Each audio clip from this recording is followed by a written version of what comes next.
Juan Hurtado y sus invitados expertos, hablando de manera clara y sin rodeos, lo que mueve la economía global, los grandes negocios y el dinero de tu bolsillo, aquí en Plata Blanca. Bienvenidos.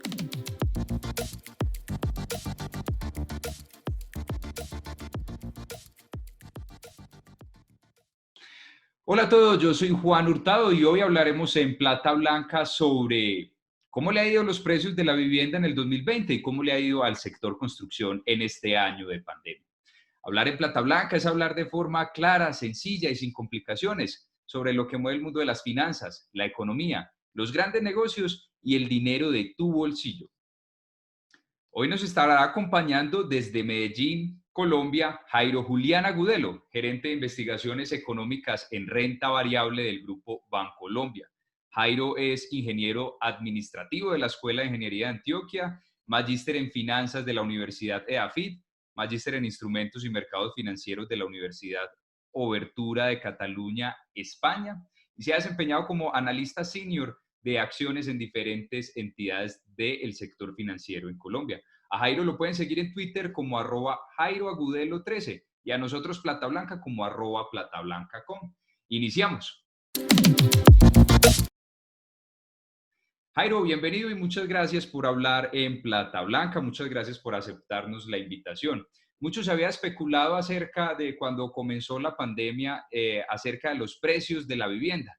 Algunos estaban diciendo que una supuesta burbuja inmobiliaria en Colombia podría estallar con la fuerte caída de los precios durante este año, pero entonces te doy paso y te pregunto, ¿qué es lo que ha pasado con los precios de la vivienda en este 2020? Juan, yo te diría lo siguiente. Nosotros en Bancolombia pues no creemos que haya una burbuja inmobiliaria en precios. Sí se estaba presentando como unos datos que iban en contravía, ¿cierto? Porque por una parte veníamos un sector los últimos 3 años, 2017, 18 y 19, con una desaceleración clara en donde lo más preocupante era el incremento en el inventario de vivienda, principalmente de vivienda no bis que se estaba presentando. Eso estaba generando una presión de caja en el sector, lógicamente, de constructor, porque se estaban quedando con muchos apartamentos construidos. Sí, y digamos que cuando eso se presenta, una desaceleración del sector, un incremento en los inventarios, pues uno pensaría que debería haber una disminución en precios para incentivar precisamente ese comportamiento o esa reactivación de compras. Sin embargo, cuando uno mira las cifras de enero y febrero, eran cifras muy buenas para el sector, tanto para vivienda bis y no bis. O sea, el sector venía con una buena recuperación de sus indicadores, las ventas se estaban reactivando, pero lastimosamente pues, llegó el coronavirus y digamos que paró cualquier tipo de expectativa de recuperación que se estaba presentando. Hoy en día, ¿qué estamos viendo? Estamos viendo que el índice de inflación del sector de la construcción está creciendo por debajo del nivel de inflación de los alimentos. Entonces, uno podría decir que el precio de la vivienda sí se ha moderado un poco. Y eso nos lleva a pensar a que no estamos en un, digamos que en un nivel de burbuja de vivienda. Adicional a eso, pues los subsidios que ha entregado el gobierno ha permitido, digamos, la reactivación del sector. Si uno mira las cifras de ventas de vivienda del mes de agosto y septiembre, en el caso de viviendas BIS, estuvieron por encima del promedio de ventas del año 2019. O sea, es como si la vivienda BIS ya se hubiera recuperado prepandemia. Y en el caso de la vivienda no BIS, estamos muy cerca de llegar a esos límites promedio del año 2019. O sea, que digamos que esos incentivos del gobierno sí han permitido la recuperación del sector y eso nos lleva a pensar que no estamos viviendo una burbuja, una burbuja. Adicional a eso es muy importante tener algo presente, Juan, es que en Colombia la forma en la que se vende un apartamento o un proyecto es muy diferente a otras partes del mundo. Una cosa es cuando tú arrancas construcción, construyes todo el edificio y después arrancas a ver a dónde lo vas a vender, que ahí el riesgo es que se construya demasiado y después no haya venta, eso crea una burbuja y afecta fuertemente los precios. Pero mira que en Colombia, para que la construcción inicie, tiene que llegar a un punto de equilibrio. Si no se llega al punto de equilibrio, lo que nos está diciendo es que de una forma u otra sí hay un interés de compra de esos proyectos y por eso creemos que niveles de burbuja en Colombia no estamos viendo en estos momentos. Ok, y ya que mencionas, Jairo, el panorama internacional vuelve a salir en los principales medios financieros del mundo acerca de una posible burbuja inmobiliaria en las principales ciudades del mundo. Las ventas de viviendas en Estados Unidos alcanzan un nivel no visto desde hace más de 15 años, desde el 2006, y obviamente eso impulsado por los subsidios y por todo el tema de las ayudas por parte del gobierno de los Estados Unidos y la impresión de dinero por parte de la Fed, pero también esas tasas de interés en mínimos históricos. Podría que a nivel mundial, en otras partes del mundo diferente a Colombia, que ya no lo has dejado muy claro, pudiera estar en una burbuja inmobiliaria, y si eso llegara a pasar, pudiera afectarnos como en algún momento ocurrió en el 2008, que todo empezó con una crisis hipotecaria y se fue expandiendo hasta ser una crisis financiera global. Pues hermano, el tema del mundo, habría que mirar país por país cómo son como las diferentes formas de construcción y los permisos y cuándo se arranca la construcción, si requiere un punto de equilibrio o no, o si usted puede arrancar desde cero y después mirar a ver qué hay con el edificio. Entonces eso, pues hoy en día no tengo la capacidad de decirte si existe o no.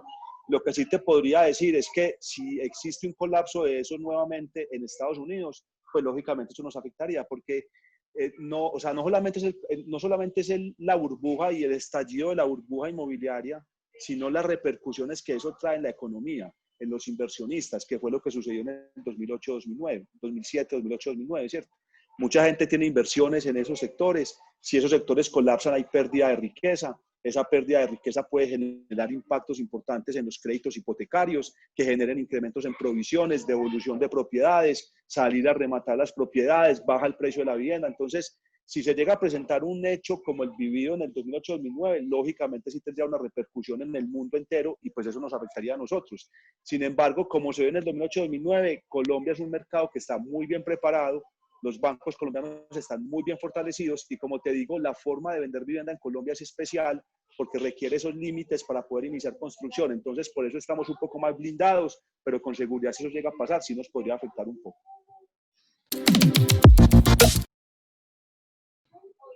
Entonces regresemos al tema nacional, al tema de Colombia, y hablemos específicamente, de pronto ya no tanto de vivienda, pero sí de un instrumento del sector inmobiliario que es los REITs, o digamos, los fondos de inversión colectiva, pero del sector inmobiliario. ¿Cómo le ha ido a esos REITs durante este 2020?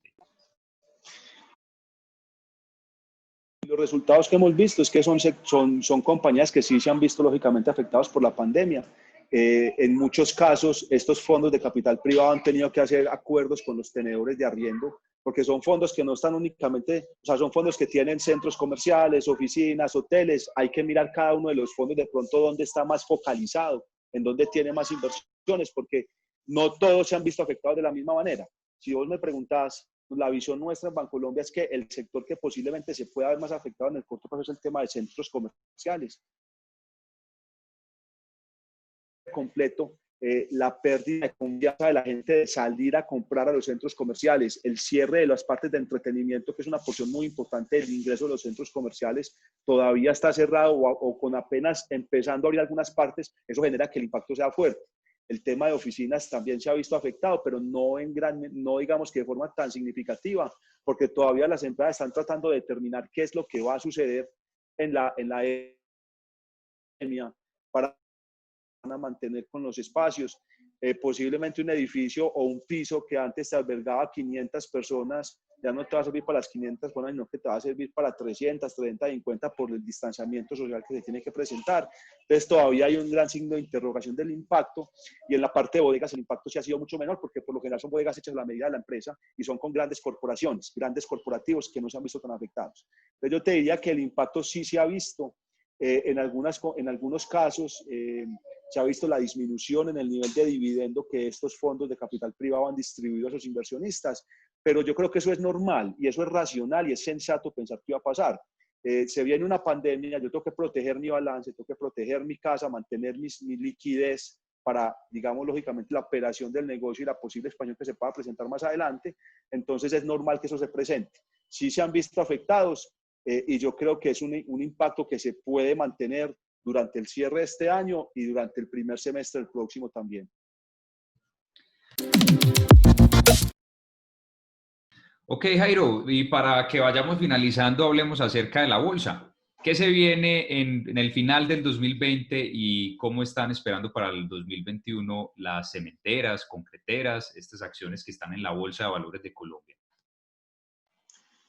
Pues hermano, vean, tema de las cementeras en CEMEX, hay que esperar la decisión de la Superintendencia Financiera con la OPA. Llevamos ya 7 semanas esperando la noticia. Ellos tienen 5, pues de acuerdo a la reglamentación, la Superintendencia tiene 5 días hábiles para responder cuando hay una petición de OPA. Llevamos 7 meses esperando, 7 semanas, perdón, esperando y todavía no hemos encontrado respuesta. Nosotros hemos hablado con los actores del mercado, hablamos incluso con CEMEX México, que es la que está haciendo la OPA, y lo que nos dijeron es que no habían recibido respuesta de la superintendencia. Entonces, lo que pase con CLH es lo que pase con la OPA. En el caso de Cementos Argos, el impacto creemos que debería ser positivo, los resultados deberían ser positivos. Estados Unidos nunca entró en cuarentena, que es el 50% del negocio de Cementos Argos. Los resultados en esa regional deben venir en buena tendencia con lo que vos mencionás de las ventas de vivienda, también unos proyectos que ha sacado el gobierno para reactivación que viene muy focalizado al tema de infraestructura. Entonces esperamos que la regional de Estados Unidos tenga buen desempeño, y en Colombia hemos visto una recuperación importante en los despachos de cemento y en las ventas de concreto.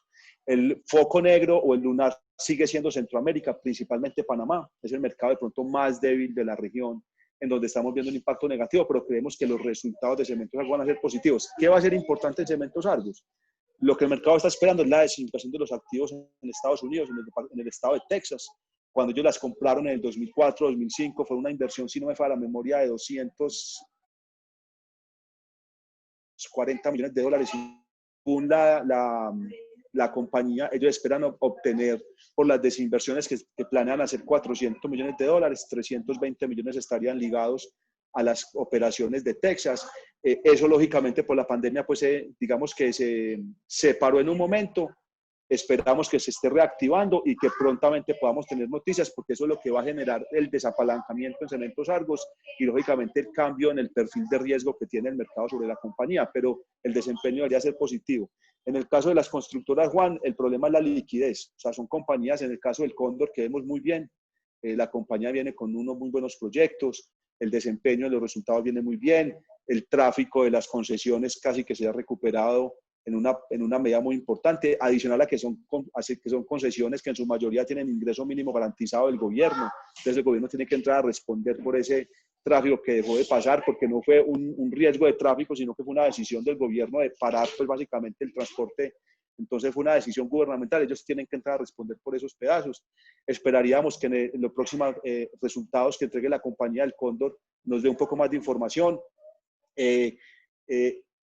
Digamos que el gran interrogante es el tema del backlog y en la parte de construcción, porque las compañías dependen de los proyectos que tengan para ejecutar, pero creemos que se vienen también buenas noticias en ese lado. Entonces, las constructoras son muy bonitas, están muy baratas, están haciendo bien la tarea. De pronto, con concreto, tiene un poco más de riesgos por el tema, lógicamente, de la demanda de PM, que se entra a negociar o en teoría, pues a tratar de conciliar en el mes de noviembre. Creemos pues que la conciliación es muy difícil por las pretensiones de PM, pero de pronto la que puede presentar un poco más de riesgos. De resto, la vemos muy bien.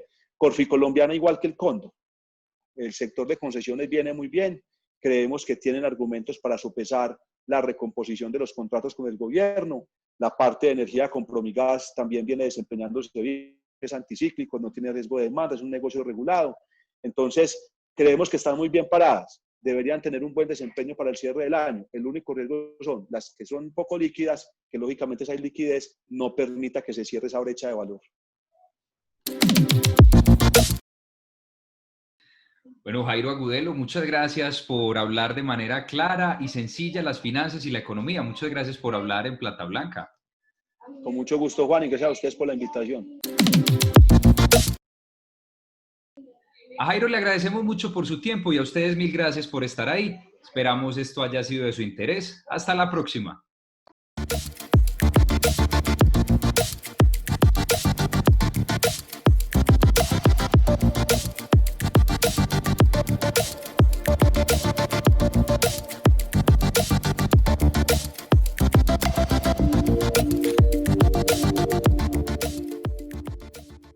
Recuerden seguirnos en todas las redes sociales como @platablanca. ¿Les gustó este podcast? Por favor compartan y recomiéndenos con sus familiares y amigos. Menciónanos en Instagram como @platablanca y sigamos esta conversación. Muchas gracias.